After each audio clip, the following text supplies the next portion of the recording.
आज 6 दिसंबर है और आज पूरे 32 साल हो गए बाबरी विध्वंस के।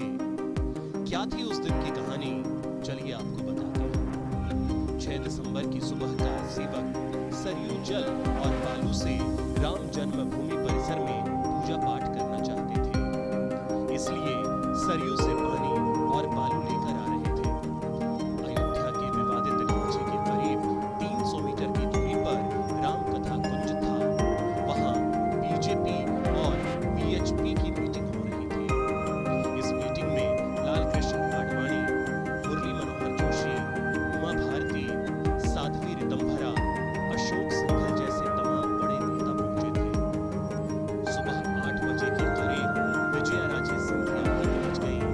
विजया राजे विवादित ढांचे के ठीक सामने बने उस चबूतरे के पास गई जहां लोग पूजा कर रहे थे। तब तक सब माहौल ठीक था। अचानक 12:05 से 7 मिनट पर लोग भड़क गए। ऐसा लगा कि ज्वालामुखी फट गया। बाबरी ढांचे की सुरक्षा के लिए चारों तरफ लोहे के मोटे पाइप लगे हुए थे। इन्हीं पाइप के सहारे 8 से 10 फीट की ऊंचाई तक घने कटीले तारों का जाल लगा था। 3 दीवारें बनी थी। 15 मिनट में तोड़कर जनता ने विध्वंस शुरू कर दिया। दीवारें गिराकर लोहे के पाइप उखाड़ फेंके गए। करीब 1:30 बजे पहला गुंबद तोड़कर एक हिस्सा गिरा दिया गया। 5 बजे तक ढांचा गिराकर लोग मिट्टी और ईंट सब उठाए गए। वहां कोई अवशेष नहीं रह गया था। 6 बजे तक वहां एकदम सन्नाटा था। उस समय यूपी में बीजेपी के कल्याण सिंह की सरकार थी। कहा जाता है कि अधिकारियों ने अपना काम समझदारी से नहीं किया, इसलिए बाबरी ढांचा गिराया गया। यूपी सरकार की तरफ से सीएम कल्याण सिंह ने सुप्रीम कोर्ट में ढांचे की हिफाजत का लिखित आश्वासन दिया था। वहीं बीजेपी की तरफ से विजया राजे सिंधिया ने भी ढांचे को कोई नुकसान न पहुंचाने का लिखित आश्वासन दिया था। इसके बावजूद ढांचा टूटा पड़ा। इस मामले पर राम जन्मभूमि एसओ यमवदानाथ शुक्ला ने पहले एफआईआर संख्या 197/1992 दर्ज कर दी। उसमें कहा गया कि लाखों कारसेवकों ने अचानक बाबरी ढांचे पर हमला कर ढांचा गिरा दिया।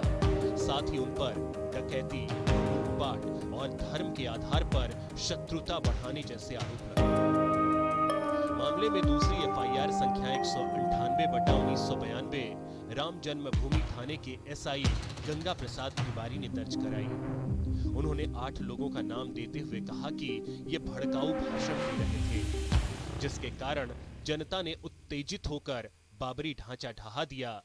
ये 8 लोग थे: बीजेपी नेता लालकृष्ण आडवाणी, वीएचपी के तत्कालीन महासचिव अशोक सिंघल, बजरंग दल की नेता विनय कटियार, उमा भारती, साध्वी रितंभरा, मुरली मनोहर जोशी, गिरिराज किशोर और विष्णु हरि डालमिया। 28 साल चले इस केस में 49 में से 17 लोगों की ट्रायल के दौरान मौत हो गई। 30 सितंबर 2020 को लखनऊ की सीबीआई कोर्ट ने आडवाणी समेत 32 आरोपियों को सबूत के अभाव में बरी कर दिया। अब उस जगह पर